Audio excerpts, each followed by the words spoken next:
Natuwa ang mga vendor sa panukala ng Kamara na maibaba ang presyo ng bigas sa bansa. Mungkahi lang nila maging sapat sana ang supply ng bigas na kanilang itinitinda. Sir Bernard Ferrer ng PTV sa Balitang Pambansa Live. Bernard. Ace, tama ka dyan. Positibo nga ang mga nagtitinda ng bigas sa plano ng Murang Pagkain Super Committee na maibaba ang presyo ng bigas at masawata ang rice smuggling, hoarding at profiteering. Ikinatuwa ni Jason ang plano ng Murang Pagkain Super Committee ng Kamara na maibaba ang presyo ng bigas sa mas abot kayang halaga. Target kasi itong maging malapit sa 20 pesos kada kilo. Para sa kanya, maganda ang magiging epekto nito sa mga suki niyang mamimili. Ngunit kailangan anyang matiyak na may sapat na supply ng bigas na may bibigay sa tulad niyang nagtitinda.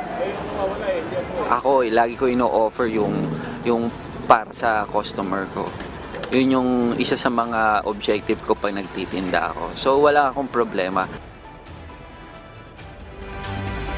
Ayon kay Albay, 2nd District Representative Joey Salceda, posibleng maiba ang presyo sa 29 hanggang 30 pesos kada kilo sa pamamagitan ng pagtutok sa mga middleman, cartel at anomalya sa rice trade sector. Sa kabila ng tariff reduction noong Hulyo, tumaas pa rin ang presyo ng bigas kaya't iniimbestigahan ang manipulasyon sa presyo mula 2012 hanggang sa kasalukuyan. Layunin nilang mahuli ang mga smuggler, hoarder at profiteer upang masugpo ang ganitong mga gawain. Dagdag pa ni Salceda, base sa farm gate price ng Central Luzon, dapat nasa 37 pesos kada kilo lamang ang presyo ng milled rice, ngunit mas mataas pa rin ang presyo sa merkado.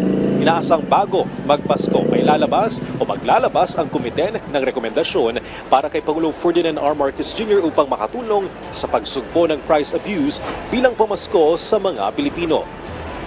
Ace, aminado naman ang ilan sa aking nakausap na nagtitinda na malaki ang magiging epekto ng pagbaba ng presyo ng bigas sa kanila namang kita, ngunit handa silang pasanin ito basta't matiyak lamang na may sapat na supply ng bigas sa merkado. Balik sa iyo, Ace. Maraming salamat, Bernard Ferrer.